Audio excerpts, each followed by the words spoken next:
Welcome back to Fabricating Awesome Stuff.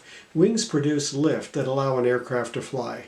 And just like they use an I-beam to hold up the roof of a house, wings need an I-beam called a main wing spar to support the weight of the aircraft in flight.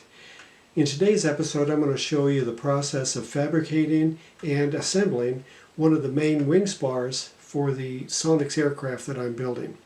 Let me know in the comments if you have any questions or if any other details of the build that you would like to see. And please remember to like and subscribe to my channel so you don't miss any of this fun adventure. I hope that you enjoyed today's episode, and thanks for watching.